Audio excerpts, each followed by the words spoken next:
Hey everybody, I'm Scott Weichel. You're listening to the award-winning My Kind of Country right here on mkocradio.com. I've had a lot of great conversations with my guest tonight, and I'm very proud to call him a good friend. And he has shared so many wonderful stories of his days as part of the Bakersfield Sound back when it all began. He's recorded rockabilly classics like Rhonda Lee, Go Daddy Rock, and Monkey Bite. This member of the Rockabilly Hall of Fame has just released a brand new album titled Heart and Soul. And he continues to prove if you never stop rocking, you're going to stay young and wild. It's a pleasure to welcome my friend Al Hendrix to My Kind of Country. Al, how are you tonight?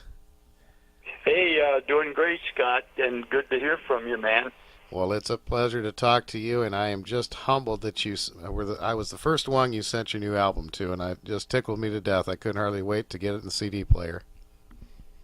Well, I was honored to send that to you because we've known each other for quite some time, had a good rapport together, and I know you've got one of the best radio stations in the world, and it's still prospering, and that's good news for me to hear, and it's a pleasure for me to be on your show. Well, it's totally because I have good music to play, and including this wonderful new album you've got called Heart and Soul. And Al, first I want you to tell me the story behind how this album got recorded and the fantastic gentleman that helped put this all together for you. Well, it started, I've been recording with my producer. He's actually running the show mainly at his state-of-the-art recording studio up here in Penn Valley, California. Jimmy Accardi is his name. He goes way back to the 70s when he first started singing and playing with his own band, the Laughing Dogs, up in New York. He's been very prominent in his profession over the years. I would say he's probably one of the best engineers in the business, bar none, even the major recording studios. He's become a real good friend of mine.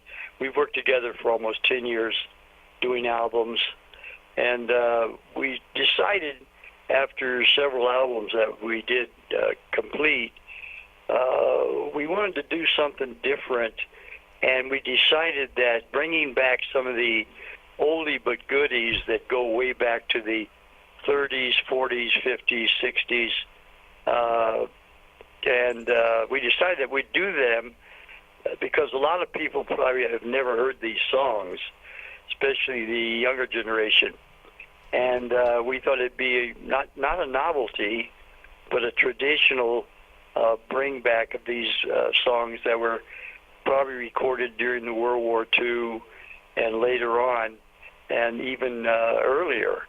So that's how it actually started, and then we had to go through the process of picking out 12 songs. We decided we'd only do 12 and just give the public enough entertainment, not overdo it or not underdo it, but I think we picked 12 good songs that go back and cover the genre of the time that they were recorded.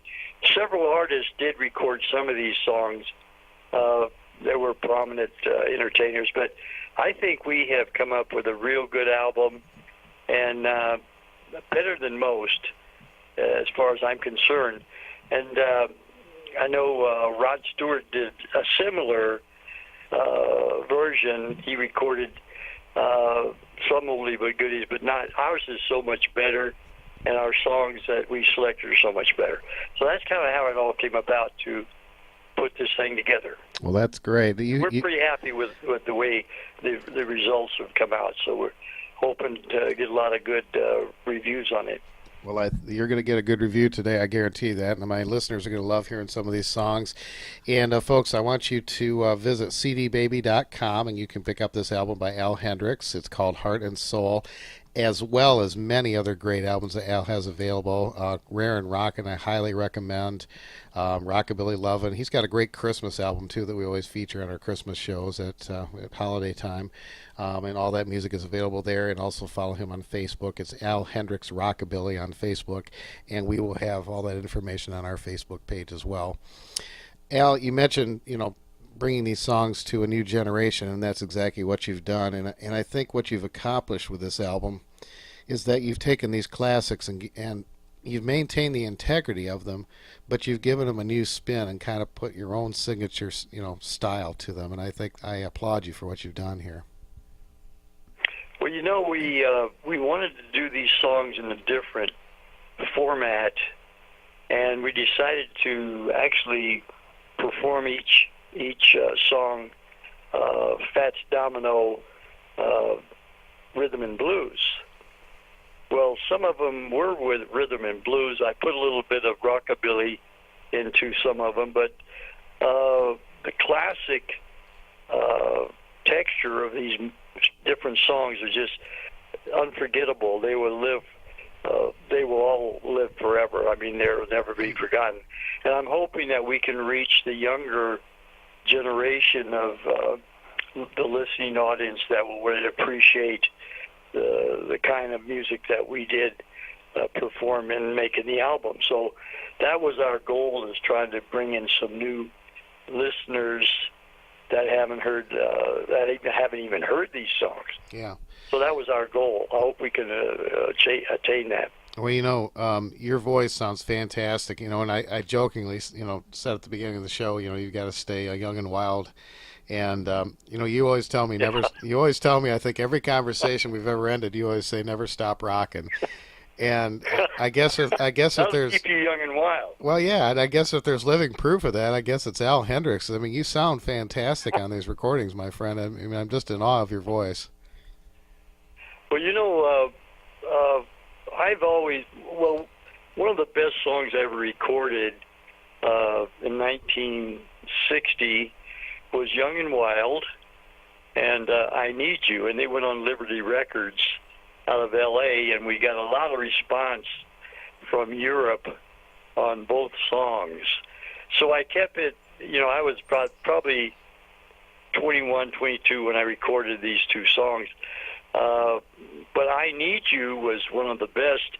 It was right on the same record as Young and Wild. So every time I played and performed somewhere, I'd say, never stop rocking, I'll keep you young and wild.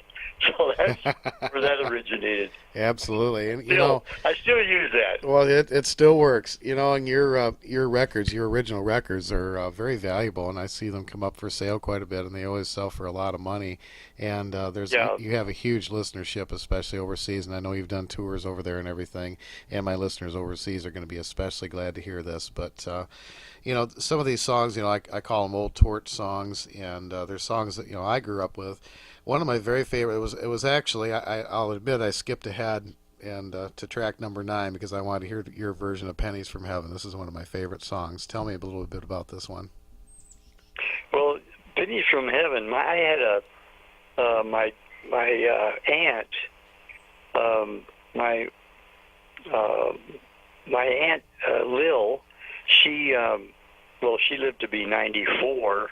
She passed away about 2 years ago. And we kept in touch. And she used to sing this song with her ukulele. She actually performed it in different places when she was a young woman. And she was kind of vying to be a singer, professional singer, but she married my uncle and just gave that part of it up. But she asked me if I liked the song, and I said, I love that song. Of course, I never had anybody mention it until she said that, and so I said, she said, well, would you do that for me? Would you record that for me? So that's why we made sure we put that in our album, and it came out darn good. I think the way we did it was was top-notch stuff. Absolutely. Another one I was surprised because it was it was a duet for Mickey and Sylvia, and you've got Jimmy is singing with you on this one. Love is Strange. Yes. Well, when you listen to that song, we're kind of goofing around in the studio, and we actually intentionally did it that way because we wanted to make it a different experience for people listening to two guys having a great time recording that particular song, because Jimmy Accardi loved that song, and I did too. It was a big hit. Oh yeah. And yeah, it was great. So we thought we'd just lay into it and do it the way we felt like doing it, and we kept all the goofy stuff in. Didn't re-record it, just left it like that. And I thought that was kind of unique because most people, when they hear a recording, there's nothing going on that would let you know how the musicians are performing in the studios when they're talking and raising some cane in that recording. I thought that'd be kind of different. Jimmy just thought the same thing, so we just left it in there and did it a fun way. Oh yeah, I think it came out pretty good. Yeah, I like that. I prefer a lot of times to listen to live recordings just for that reason. You get to hear some of the the kind of loose things that you wouldn't normally hear with studio recordings. And I love it when somebody does something like that and kind of leaves it in there. And that's what I'm gonna play here in a little bit because I think that's a lot of fun. One of the great songs. And speaking of that song, did you know, as I was doing research on this song, Kenny Rogers and Dolly Parton actually recorded a version of this back in the '80s. And I didn't know that. I don't know if you'd ever heard that or not. I've never heard that. Yeah, I've never heard that. That was the first. I've never heard that recording. I'll pull that up on the internet, see if I can't get a copy of that. That's yeah, it was actually good singers. Yeah, it was actually really good. They probably did it the right way. Well, you did it the fun way, so that's all right. Yeah, we did. Another song that that's interesting. Another song that has a lot of country ties with it too. Patsy Cline did a wonderful version of it. That's My Desire. Yes, that song. I had listened to that thing for years. I heard it when I was young. I always had it in the back of my mind to actually record it, but the time didn't come about until I met Jimmy Accardi, and I mentioned that to him several years ago, in fact.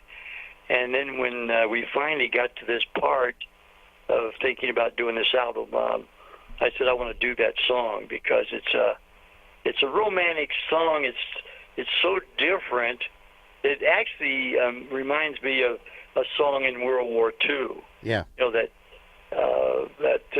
feeling of the song is so touching. It's very emotional for people who can actually visualize the romantic part of the song when they're in this special place that couples love to go and hear the kind of music that they love to hear and dance till break of day. This is a great. I just thought I got to record that. So that's how that came about. Well, you've got a lot of great songs like that on here, and just classics. Till There Was You. It's been a long, long time. I'll See You in My Dreams. All of Me. Green Eyes. And Blue Moon. Blue Moon was another one. A very special friend of mine out here where I live. His mother loved Blue Moon, and that was his mother and father's. Alan is the fellow I'm talking about.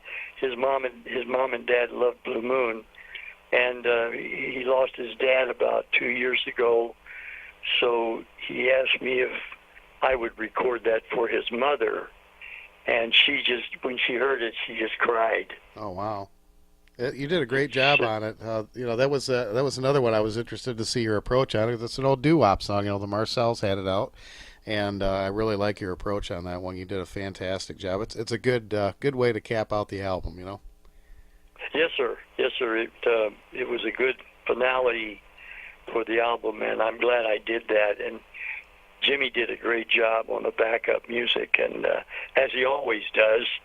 This guy he's a master lead guitar player, and he actually traveled with Chubby Checker to Europe back in the 70s when Chubby was looking for a master lead guitar man to go with him on the trip, and he actually interviewed like 80 to 100 musicians, and when Jimmy went in and performed for him, he picked Jimmy Accardi to go with him.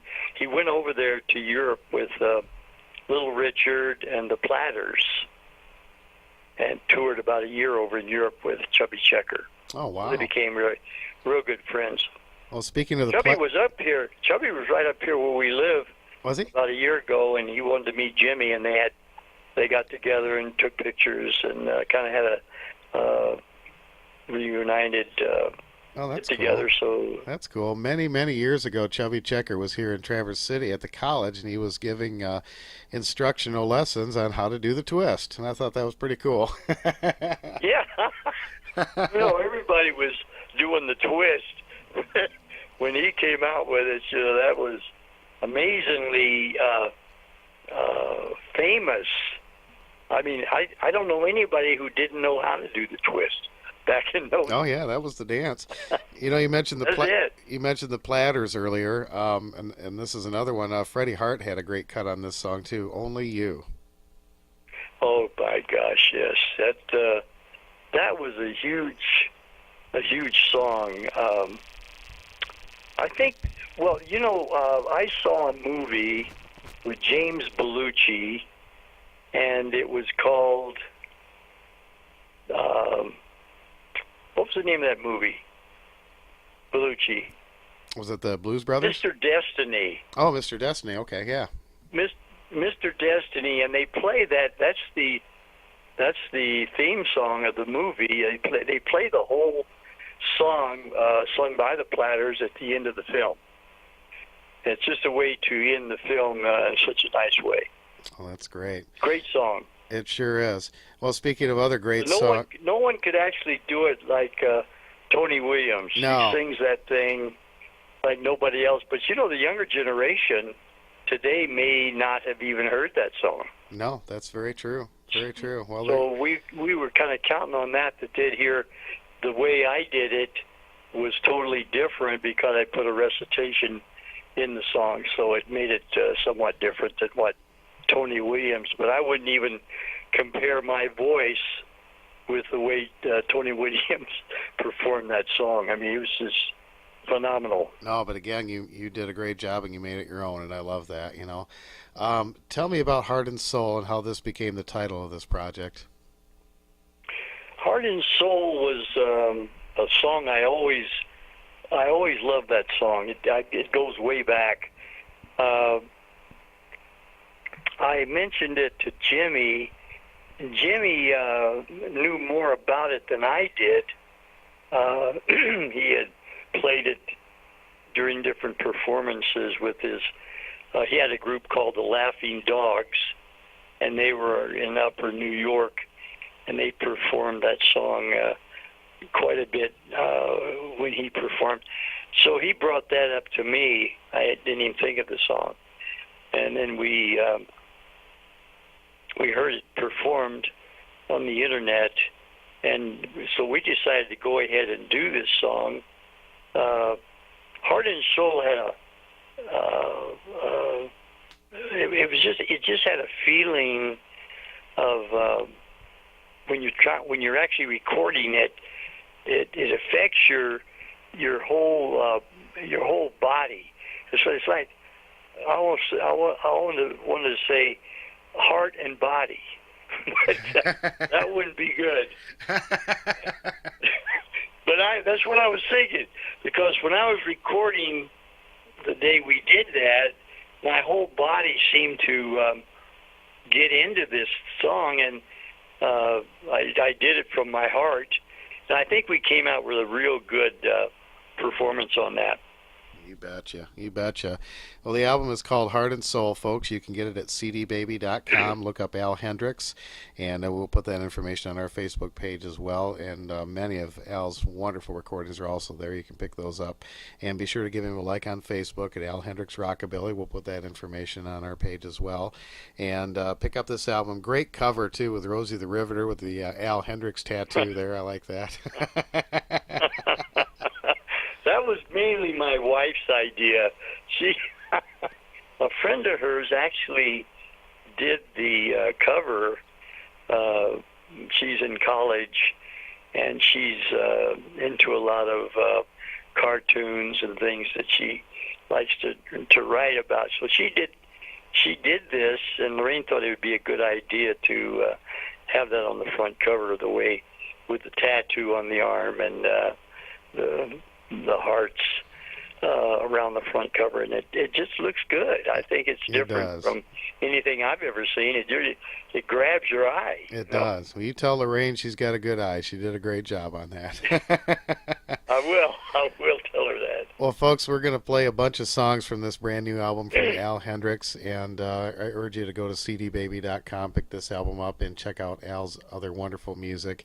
And Al, as always, it's a pleasure to talk to you. I am so thankful that we've become friends, and I so appreciate you sharing this music with me and my listeners. Thank you so much for being on My Kind of Country.